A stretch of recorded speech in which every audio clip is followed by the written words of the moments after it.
नमस्कार दोस्तों, आपका स्टडी लाइट यूट्यूब चैनल में एक बार फिर से स्वागत है। दोस्तों, हम कर रहे हैं आरएएस प्रीलिम्स 2023 की प्रिपरेशन और जिसमें हम पढ़ रहे हैं भारत की अर्थव्यवस्था, जिसमें हमारा लास्ट टॉपिक है। और स्टडी लाइट यूट्यूब चैनल पे इसकी प्लेलिस्ट बनी हुई है, जहाँ पे आप जाके पूरे लेक्चर देख सकते हो। और ये हमारा फाइनल लेक्चर है, जिसका नाम है वित्त बाजार यानी कि फाइनेंस मार्केट। देखिए, आरएएस प्रीलिम्स में जो आर्थिक भारत की अर्थव्यवस्था है, उसका जो वेटेज है वो 7 से लेके 8 क्वेश्चन है और काफ़ी कम टॉपिक्स हैं, जिसको आप इजीली कवर करके अपना अटेम्प्ट सिक्योर कर सकते हो। यानी कि आरएएस प्रीलिम्स में आप सिलेक्शन की ओर और ज़्यादा कंफर्टेबल फील कर सकते हो। तो चलिए शुरू करते हैं आज का हमारा टॉपिक, जिसका नाम है वित्त बाजार यानी कि फाइनेंस मार्केट। सबसे पहले ये समझते हैं कि वित्त बाजार होता क्या है। देखो, वित्त बाजार का मतलब होता है पैसों का लेन देन, यानी कि ऐसा बाजार जिसमें पैसों का लेन देन होता है, उसी को वित्त बाजार कहते हैं। अब जो पैसों का लेन देन है वो कई प्रकार से हो सकता है। जैसे मैं एग्जांपल से समझाता हूँ। मान लीजिए एक कंपनी है, वो कंपनी को पूंजी चाहिए। कैसे? एक तो अपने दैनिक काम करने के लिए और एक अपने लॉन्ग टर्म के काम करने के लिए। यानी एक तो रोजाना जितने भी काम होते हैं वो, और एक जैसे कच्चा माल वगैरह खरीदने के लिए। ये सब पूंजी की व्यवस्था करने के लिए मतलब इनके लिए पूंजी की व्यवस्था कंपनी करती है। तो इनके लिए जो पूंजी की व्यवस्था की जाती है वो दो प्रकार से की जा सकती है। एक ऋण लेकर, यानी सपोज कि बैंकों से लोन ले लिया। दूसरी है हिस्सेदारी को बेचकर। हिस्सेदारी का मतलब क्या होता है कि मान लीजिए ये कंपनी है और इस कंपनी में 100% शेयर है। तो इन 100% शेयर में से कंपनी ने क्या किया, 20% शेयर सेल कर दिए, और जो सेल किए हैं उनसे पैसे आएंगे और उन पैसे से कंपनी अपनी ग्रोथ करेगी या जितनी जो भी रिक्वायरमेंट है उनको फुलफिल करेगी। और ये कैसे किया जाता है? जो कंपनी होती है उसको अपना आईपीओ निकालना पड़ता है, और उससे पहले क्या करना पड़ता है, कंपनी को शेयर मार्केट में लिस्ट होना पड़ता है। लिस्ट होने के बाद में आईपीओ यानी इनिशियल पब्लिक ऑफरिंग जारी करती है कोई भी कंपनी। यानी फर्स्ट टाइम कोई कंपनी अपने शेयर जारी करती है तो उसको बोलते हैं आईपीओ, यानी कि इनिशियल पब्लिक ऑफरिंग। हम मान लीजिए किसी कंपनी के 100% में से 20% शेयर मार्केट में जारी कर दिए, तो आप हम जैसे लोग शेयर मार्केट से शेयर खरीद सकते हैं और उस कंपनी की हिस्सेदारी ले सकते हैं। तो उस कंपनी के पास पैसा आ जाएगा, जिससे कि वो कंपनी अपने काम कर सके। तो इस प्रकार से पूंजी की व्यवस्था की जाती है। यानी दो प्रकार से पूंजी की व्यवस्था की जाती है, एक लोन के द्वारा और एक हिस्सेदारी बेचकर। अब बात करें कि निवेशक, कोई भी इन्वेस्टर होता है वो बाजार में निवेश दो तरीके से कर सकता है। जैसे कंपनी अगर पूंजी की व्यवस्था दो प्रकार से कर सकती है, तो इन्वेस्टर भी दो प्रकार से निवेश कर सकता है। एक तो लोन देकर, इनकी ऋण देकर, जिस पर क्या होगा, उसको ब्याज प्राप्त होगा। या फिर वो कर सकता है कि हिस्सेदारी खरीद ले उस कंपनी के अंदर, यानी शेयर खरीद ले, जिससे कि उसको लाभ व हानि में हिस्सा मिलेगा। ये बेसिक चीज थी वित्त बाजार की। अब बात करें कि वित्त बाजार के अंदर दो प्रकार के बाजार हम पढ़ेंगे। एक पढ़ेंगे मुद्रा बाजार यानी कि मनी मार्केट, और दूसरा पढ़ेंगे हम पूंजी बाजार यानी कि कैपिटल मार्केट। तो सबसे पहले हम पढ़ते हैं मुद्रा बाजार यानी कि मनी मार्केट। देखो, मनी मार्केट पढ़ने से पहले मैं आपको एक चीज़ बताऊँ। आपने सुना होगा कि this private limited company, this public limited company. तो ये लिमिटेड कंपनी होती क्या है? लिमिटेड कंपनी का मतलब होता है कि जो ऋणदाता होता है उसके जो अधिकार हैं वो लिमिटेड होते हैं, यानी कि सीमित होते हैं, इसीलिए उसको लिमिटेड कंपनी कहा जाता है। अब मान लीजिए कोई कंपनी है, इस कंपनी के द्वारा ऋण की वसूली, मान लीजिए कंपनी है और ये कंपनी डूब जाती है, तो इस कंपनी के जो ऋण की वसूली, मान लीजिए इसने 10 करोड़ का लोन लिया किसी बैंक से, और ये जो कंपनी है, मान लीजिए कंपनी ए है, ये कंपनी ए डूब जाती है, तो जो बैंक है वो बैंक क्या करेगा, इस जो कंपनी है इस कंपनी की संपत्ति को बेचकर जो अपना लोन है उसको रिकवर कर सकता है। परंतु जो मालिक की संपत्ति है उसको नहीं बेच सकता। मान लीजिए इसका मालिक कोई आर नाम से कोई मालिक है, तो इस आर की संपत्ति को नहीं बेच सकता, केवल कंपनी की संपत्ति बेचकर ही उस लोन की रिकवरी की जा सकती है। अब बात करें कि ये जो लिमिटेड कंपनी है वो तीन प्रकार की होती है। एक हो सकता है कि एक व्यक्ति कंपनी, जिसमें सिर्फ एक ही मालिक हो, उसको बोलते हैं एक व्यक्ति की कंपनी। दूसरी है private limited company. Private limited company में अधिकतम 200 हिस्सेदार होते हैं। प्राइवेट लिमिटेड कंपनी में अधिकतम 200 हिस्सेदार होते हैं और शेयर बाजार में शेयर नहीं बेचे जा सकते। प्राइवेट लिमिटेड कंपनी के अंदर शेयर बाजार में शेयर नहीं बेचे जा सकते। इसके बाद में अगली है पब्लिक लिमिटेड कंपनी। देखो पब्लिक लिमिटेड कंपनी में क्या होते हैं, जो हिस्सेदार होते हैं कितने भी हो सकते हैं और जो शेयर है वो शेयर बाजार में बेचे जा सकते हैं। तो ये थी लिमिटेड कंपनी के बारे में एक छोटी सी इंफॉर्मेशन।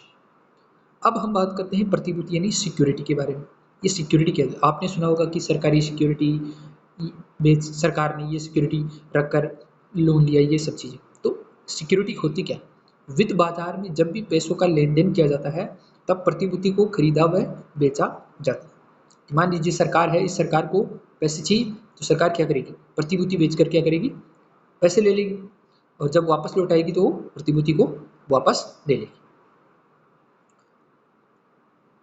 अब देखिए हिस्सेदारी जो है, हिस्सेदारी की बात करें तो वो दो प्रकार की होती है। एक हो सकती है शेयर, मतलब शेयर के आधार पर हिस्सेदारी हो सकती है। उसमें भी दो प्रकार की होती है, एक है अधिमांश शेयर और एक है इक्विटी शेयर। यानी कहने का मतलब है कि ये जो कंपनी है, इस कंपनी में दो प्रकार के शेयर हो सकते हैं। एक हो सकते हैं अधिमांश शेयर जिनको प्रेफरेंस शेयर बोलते हैं, और एक हो सकते हैं इक्विटी शेयर यानी कि इक्विटी शेयर। तो देखो अधिमांश शेयर का मतलब ये होता है कि लाभ के वितरण में जो शेयर धारक होता है उसको वरीयता दी जाती है, लेकिन अधिमांश शेयर के अंदर जो धारक होता है यानी जिसके पास शेयर होता है उसको निर्णय लेने की शक्ति नहीं होती, यानी कि वो कंपनी में निर्णय नहीं ले सकता। लेकिन जो इक्विटी शेयर होता है उस इक्विटी शेयर में जो शेयर धारक होता है उसको वितरण में वरीयता नहीं दी जाती, लाभ के वितरण में वरीयता नहीं दी जाती, लेकिन वो एक्चुअल मालिक होता है कंपनी का। तो इक्विटी शेयर धारक ही कंपनी का वास्तविक मालिक होता है। इन दोनों में आपको डिफरेंस समझ में आ गया। अब दूसरी हिस्सेदारी हो सकती है ऋण यानी कि बॉन्ड के द्वारा। देखो बॉन्ड दो तरह के होते हैं, एक जिनकी अवधि 1 वर्ष से कम है और एक जिनकी अवधि 1 वर्ष से अधिक है। अब ये बॉन्ड भी दो प्रकार के हो सकते हैं, एक सरकारी क्षेत्र के बॉन्ड और एक निजी क्षेत्र के बॉन्ड। अगर बात करें सरकारी क्षेत्र के बॉन्ड की तो देखो दो प्रकार के होते हैं, एक अल्पकालिक और एक दीर्घकालिक। अगर अल्पकालिक की बात करें यानी शॉर्ट टर्म जो बॉन्ड्स हैं उनकी बात करें तो इनको कहा जाता है, जो शॉर्ट टर्म बॉन्ड्स होते हैं उनको ट्रेजरी बिल के नाम से जाना जाता है। आपसे ये पूछा जाए कि जो ट्रेजरी बिल है वो क्या होते हैं, तो ट्रेजरी बिल होते हैं अल्पकालिक सरकारी बॉन्ड। अल्पकालिक सरकारी बॉन्ड को ही ट्रेजरी बिल कहा जाता है। ट्रेजरी बिल पर कमाए गए लाभ को यील्ड कहा जाता है। क्या कहा जाता है? यील्ड कहा जाता है। और ये जो अल्पकालिक बॉन्ड होते हैं ये डिस्काउंट पर जारी किए जाते हैं। दूसरी बात है ये केवल केंद्र सरकार के द्वारा जारी किया जाता है। आपको याद रखना है कि जो ट्रेजरी बिल है वो केवल और केवल केंद्र सरकार के द्वारा ही जारी किया जाता है, राज्य सरकारों के द्वारा जारी नहीं किया जाता है। यहाँ पे आपको जो आरपीएससी है वो फंसा सकता है। ट्रेजरी बिल देखिए ये पूछा जाएगा कि किनके द्वारा जारी किया जाता है, केंद्र सरकार, राज्य सरकार या फिर दोनों या इनमें से कोई। नहीं तो आपको याद रखना है कि केवल केंद्र सरकार के द्वारा ट्रेजरी बिल जारी किया जाता है। और देखो ट्रेजरी बिल कैसे हैं, मैंने आपको बताया जैसे अल्पकालिक होते हैं, और अल्पकालिक का मतलब ये होता है कि जो अवधि है वो 1 वर्ष से कम होती है। अब देखो ट्रेजरी बिल 4 प्रकार के होते हैं। ट्रेजरी बिल 14 का मतलब होता है 14 दिन के लिए ट्रेजरी बिल जारी किया जाए। दूसरा है T91 यानी कि 91 दिन के लिए ट्रेजरी बिल जारी किया जाना। फिर है T182 यानी 82 दिन के लिए जारी करना। और फिर है T364 यानी कि 364 दिन के लिए जारी किया जाना। तो आपको याद रखना कि 4 प्रकार के ट्रेजरी बिल होते हैं, T14, T91, T182 और T364। और ट्रेजरी बिल होता है अल्पकालिक सरकारी बॉन्ड। अब दीर्घकालिक सरकारी बॉन्ड की बात करें तो देखो दीर्घकालिक बॉन्ड को गवर्नमेंट सिक्योरिटीज कहा जाता है। अभी जब भी आपके सामने एक टर्म आए कि सरकारी प्रतिभूति या गवर्नमेंट सिक्योरिटीज, तो समझ जाना कि वो लॉन्ग टर्म क्या है, लॉन्ग टर्म सरकारी बॉन्ड है। और इनको गिल्ट एज्ड सिक्योरिटीज के नाम से भी जाना जाता है। ये इनका अन्य नाम भी है जो कई बार एग्जाम्स में पूछ दिया जाता है कि जो गिल्ट एज्ड सिक्योरिटीज हैं वो किस प्रकार की सिक्योरिटीज हैं, यानी कि अल्पकालिक है या दीर्घकालिक। तो आपको याद रखना है कि जो गिल्ट एज्ड सिक्योरिटीज हैं वो गवर्नमेंट सिक्योरिटीज को ही कहा जाता है जो कि दीर्घकालिक सरकारी बॉन्ड है। तो ये हमने पढ़ा मुद्रा बाजार। अब मुद्रा बाजार के बाद में हमारा आता है पूंजी बाजार यानी कि कैपिटल मार्केट। कैपिटल मार्केट के बारे में पढ़ते हैं यानी कि पूंजी बाजार। इसमें भी दो प्रकार के मार्केट होते हैं, एक प्राथमिक बाजार और एक द्वितीयक बाजार यानी कि सेकेंडरी मार्केट। प्राथमिक बाजार की बात करें तो कंपनी के द्वारा पहली बार प्रतिभूतियां जारी की जाती है, यानी कि कोई कंपनी है वो शेयर बाजार में लिस्ट हुई और उसने पहली बार प्रतिभूतियां जारी की यानी कि आईपीओ जारी की, आईपीओ जारी किया तो उसको बोलेंगे प्राथमिक बाजार में, प्राथमिक बाजार की कंपनी या प्राथमिक बाजार में कंपनी ने आईपीओ जारी किया। और आईपीओ का मतलब होता है इनिशियल पब्लिक ऑफरिंग, इसका मतलब पहली बार कोई कंपनी अपने शेयर जारी करती है तो उसको कहा जाता है आईपीओ। अब देखो ये आईपीओ का, इसके बाद में एक और चीज है एफपीओ, यानी कि उसको बोलते हैं एफपीओ का मतलब होता है फॉलो ऑन पब्लिक ऑफरिंग। मान लीजिए कंपनी है, इसके 100% शेयर है, इसने आईपीओ में 50% शेयर जारी कर दिए। अब कुछ समय बाद में इसको लगा कि अभी कुछ शेयर और जारी करनी चाहिए, तो इसने 20% शेयर और मार्केट में जारी करना चाहा, तो इसको ही बोलते हैं एफपीओ, फॉलो ऑन, एफपीओ, हाँ तो फॉलो ऑन पब्लिक ऑफरिंग। तो ये दूसरा तरीका हो गया शेयर जारी करने का, प्राथमिक बाजार। और तीसरा जो तरीका है वह राइट इश्यू, यानी कि अगर मान लीजिए कंपनी ने आईपीओ के तहत 50% जारी कर दिया, फिर एफपीओ के तहत 20% और जारी कर दिया, अभी कंपनी को मान लीजिए और भी 5% जारी करने हैं, तो उसको बोलते हैं राइट्स इश्यू, राइट्स इश्यू।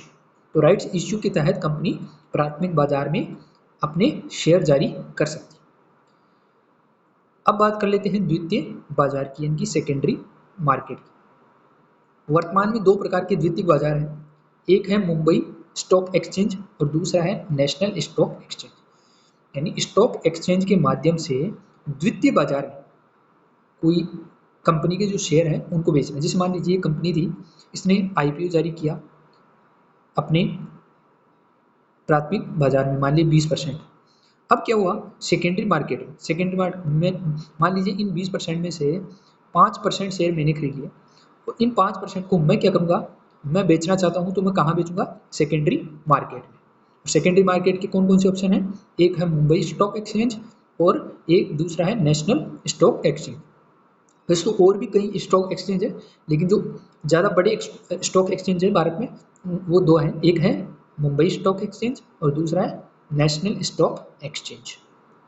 अब पहले बात करें मुंबई स्टॉक एक्सचेंज की, तो कुछ बेसिक चीज़ें इसकी।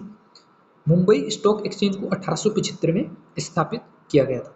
वर्तमान में इसका जो मुख्यालय है वो मुंबई में है और एशिया का सबसे पुराना स्टॉक एक्सचेंज।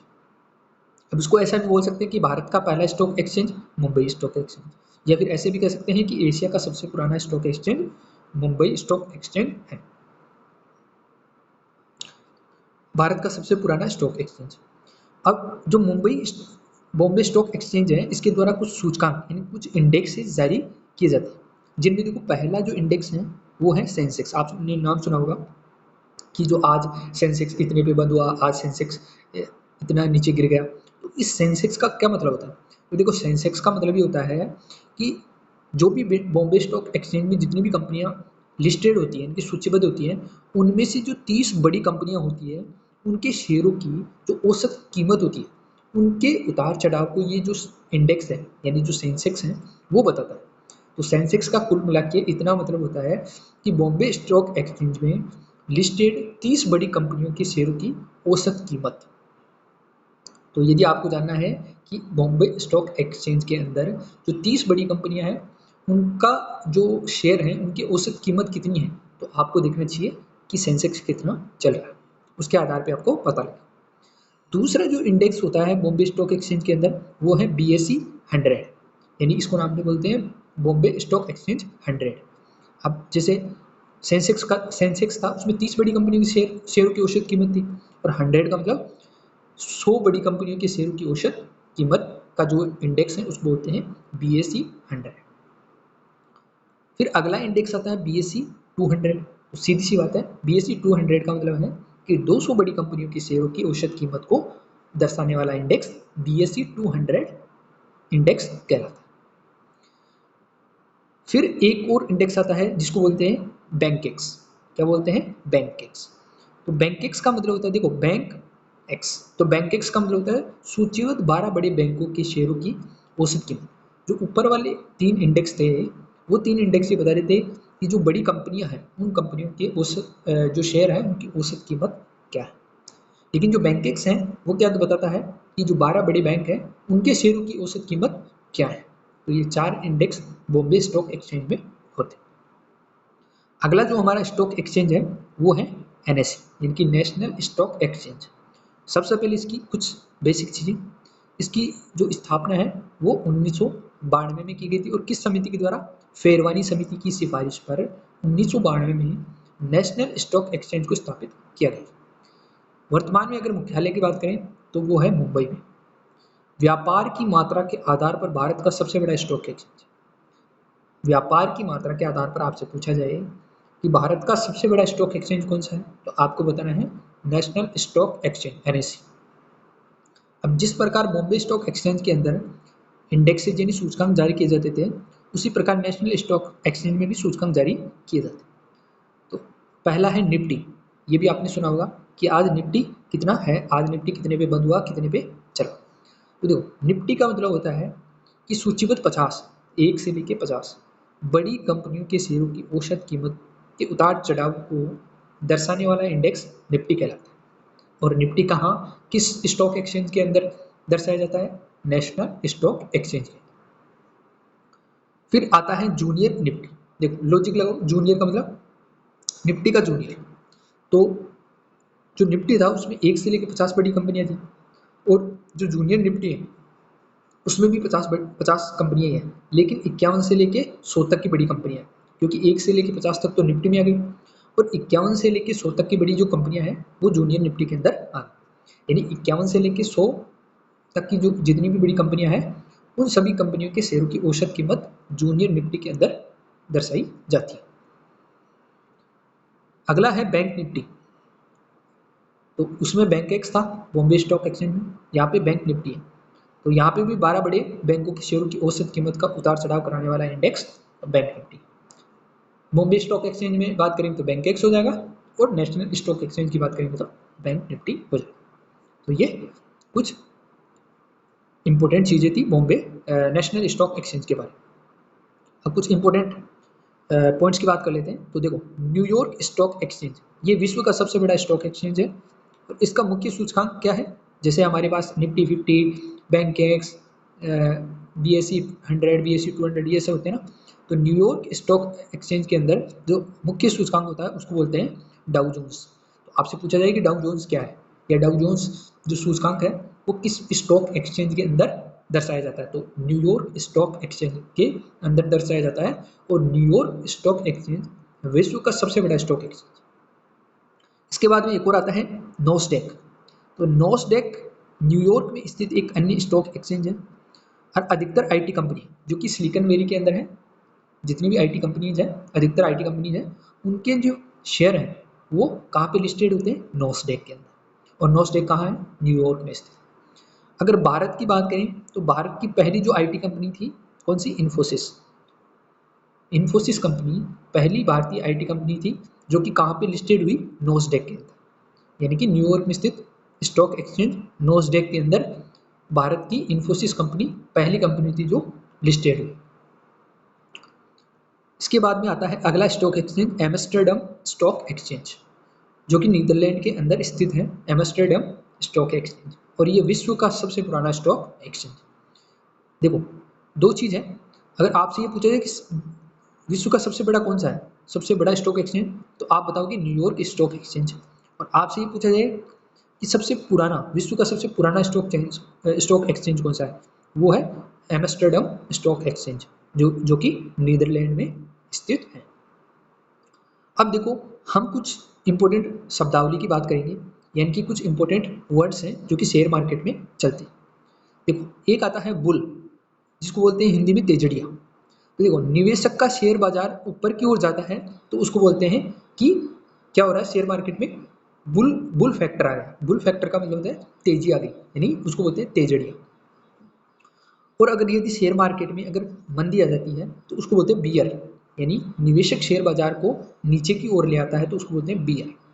तो शेयर मार्केट में दो कॉन्सेप्ट चलते हैं, एक चलता है बुल और बियर।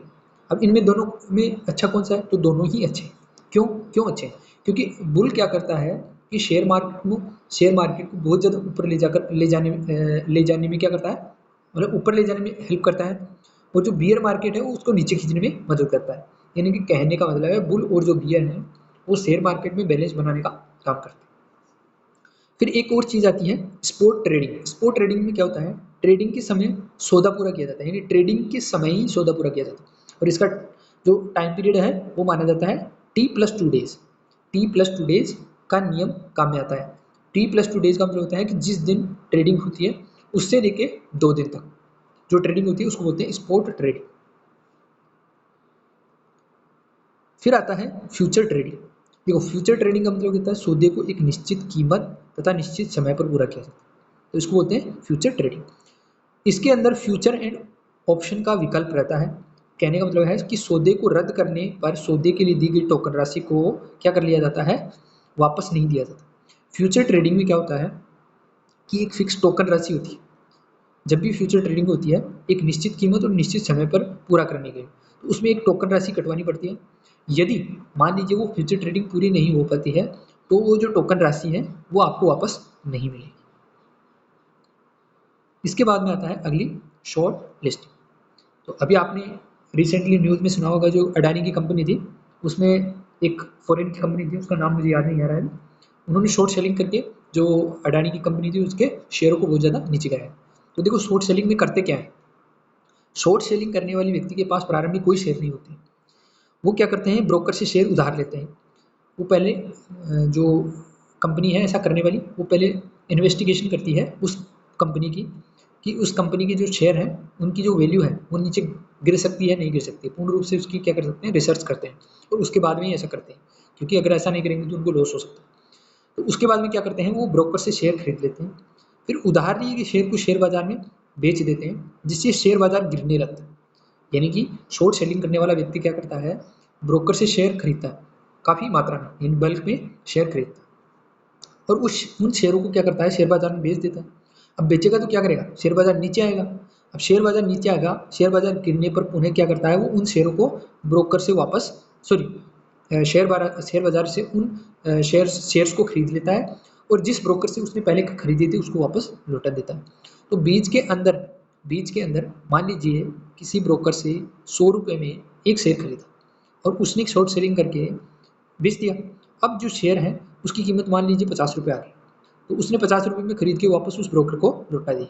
तो जो 50 रुपये और 100 रुपये के बीच का जो डिफरेंस है 50 रुपये, ये उस शॉर्ट सेलिंग करने वाले व्यक्ति को क्या हो गया, प्रॉफिट हो गया। तो शॉर्ट सेलिंग करने वाले इस प्रकार से प्रॉफिट कमाते हैं। अगला जो टर्म है वो है आर्बिट्रेज। तो आर्बिट्रेज का मतलब क्या होता है, आर्बिट्रेज प्रक्रिया के तहत एक ही कंपनी के शेयर अलग अलग शेयर बाजार में खरीदे या बेचे जा सकते हैं। शेयर बाजार का मतलब जैसे मान लीजिए बॉम्बे स्टॉक एक्सचेंज है और ये नेशनल स्टॉक एक्सचेंज है। तो आर्बिट्रेज एक ऐसी प्रक्रिया है जिसके माध्यम से जो बॉम्बे स्टॉक एक्सचेंज के जो शेयर हैं उनको नेशनल स्टॉक एक्सचेंज में बेचे जा सकते हैं, और नेशनल स्टॉक एक्सचेंज के शेयर बॉम्बे स्टॉक एक्सचेंज में बेचा जा सकता है। इसके बाद में अगली जो हमारी टर्म है वो है जोखिम पूंजी निधि, यानी कि वेंचर कैपिटल फंड। ये क्या है, संस्थागत निवेशक होते हैं जो कि जोखिम भरे क्षेत्रों में निवेश करते हैं, जैसे कि स्टार्टअप्स। जो स्टार्टअप्स में निवेश करते हैं उनको बोलते हैं venture capital fund. Venture capital fund यानी जोखिम पूंजी निधि। यहाँ पे क्योंकि जो स्टार्टअप होता है उसके डूबने का खतरा ज़्यादा रहता है अगर आइडिया अच्छा ना हो तो, लेकिन जो इन्वेस्टर होते हैं वो अच्छा आइडिया देख के ही पैसे लगाते हैं ज़्यादा, लेकिन फिर भी रिस्क रहता ही है। ये जो जोखिम पूंजी निधि होती है वेंचर कैपिटल फंड, जो निवेश संस्थागत निवेशक होते हैं इनके पास एक पूरी टीम होती है, वो पूरा रिसर्च करती है कि कौन सा स्टार्टअप अच्छा है कौन सा स्टार्टअप अच्छा नहीं है, तो उसी को देख के क्या करते हैं वहाँ पे फंड लगाते हैं। और सेबी के द्वारा नियम सरल रखे जाते हैं किनके लिए, जोखिम पूंजी निधि के लिए। ऐसा क्यों किया जाता है, ताकि जो इन्वेस्टर हैं वो ज़्यादातर स्टार्टअप्स में क्या किया जाए, इन्वेस्ट किया जाए, क्योंकि किसी भी देश की जो इकोनॉमी है वो स्टार्टअप्स पे काफ़ी ज़्यादा निर्भर करती है, क्योंकि ज़्यादा कंपनीज होगी स्टार्टअप्स तो ज़्यादा लोगों को जॉब मिलेगी, जिससे कि अर्थव्यवस्था आगे बढ़ेगी। तो इसलिए जो स्टार्टअप्स में जो इन्वेस्टर पैसे लगाते हैं उनके जो नियम होते हैं उनको जो सेबी होता है वो सरल करके रखते हैं, जिससे कि ज़्यादा से ज़्यादा इन्वेस्टर पैसे लगाए। अगली जो टर्म है वो है हेज फंड। तो हेज फंड का मतलब क्या होता है? हेज फंड का मतलब होता है, सबसे पहले तो ये देखिए, ये व्यक्तिगत प्रकार के निवेशक होते हैं, ठीक है। जो वेंचर कैपिटल्स होते हैं वो तो होते हैं संस्थागत निवेशक, और जो हेज फंड होते हैं वो होते हैं व्यक्तिगत निवेश। अत्यधिक जोखिम भरे क्षेत्रों में निवेश किया जाता है। सेबी के द्वारा नियम सरल रखे जाते हैं। शॉर्ट सेलिंग और आर्बिट्रेज, शॉर्ट सेलिंग और आर्बिट्रेज किया जा सकता है, म्यूचुअल फंड में ऐसा नहीं। इनकी जो हेज फंड होते हैं ना, हेज फंड के द्वारा, हेज फंड के अंदर शॉर्ट सेलिंग और आर्बिट्रेज किया जा सकता है, लेकिन एक चीज़ याद रखना, म्यूचुअल फंड के अंदर ऐसा नहीं किया जा सकता। क्यों नहीं किया जा सकता? क्योंकि इसमें जो छोटे छोटे इन्वेस्टर होते हैं, वो छोटे छोटे इन्वेस्टर्स के पैसे लगे होते हैं, और इन छोटे इन्वेस्टर्स का जो पैसा होता है उसको क्या किया जाता है, आगे इन्वेस्ट किया जाता है। तो यदि अगर शॉर्ट सेलिंग किया जाए, मान लीजिए अगर ज़्यादा लॉस हो जाए, तो ये जितने भी छोटे इन्वेस्टर्स होते हैं इनको क्या होगा, लॉस होगा। तो इसलिए म्यूचुअल फंड्स में जो शॉर्ट सेलिंग और आर्बिट्रेज है उसकी व्यवस्था नहीं की गई है। अगला है एंजल निवेशक या एंजल इन्वेस्टर। देखो, एंजल इन्वेस्टर का मतलब होता है कि किसी ऐसे व्यक्ति के विचार या प्रतिभा पर विश्वास किया जाता है, यानी इन्वेस्टर के द्वारा किसी ऐसे व्यक्ति या प्रतिभा पर विश्वास करके इन्वेस्ट किया जाता है कि उस इन्वेस्टर को ऐसा लगे कि इसका जो आइडिया है वो इन फ्यूचर में चल सकता है, यानी कि जो इसका स्टार्टअप है वो चल सकता है। तो ऐसे जो निवेशक होते हैं उनको बोलते हैं एंजल इन्वेस्टर, ठीक है। इसके बाद में एक और टर्म है हमारी, पी नोट्स। देखो, विदेशी संस्थागत निवेशकों के द्वारा जारी किया जाता है। भारतीय शेयर बाजार में निवेश करना चाहते हैं तो वो पी नोट्स खरीद सकते हैं, यानी कि विदेशी अगर कोई संस्थागत निवेशक हैं तो यदि वो भारतीय शेयर बाजार में अगर क्या करना चाहते हैं, इन्वेस्ट करना चाहते हैं, तो वो पी नोट्स के जरिए क्या कर सकते हैं, इन्वेस्ट कर सकते हैं। पी नोट्स का मतलब होता है पार्टिसिपेटरी नोट्स, और ये किनके लिए होता है, जो विदेशी संस्थागत निवेशक होते हैं उनके लिए। अब हम कितनी देर से सेबी सेबी कर रहे हैं, तो ये सेबी क्या है, तो सेबी का मतलब होता है भारतीय प्रतिभूति एवं विनिमय बोर्ड, यानी securities exchange board of India, जिसको शॉर्ट में हम बोल देते हैं सेबी। इसकी स्थापना की गई थी 1988 में, और इसका काम है कि जो शेयर मार्केट है उसको रेगुलेट करना।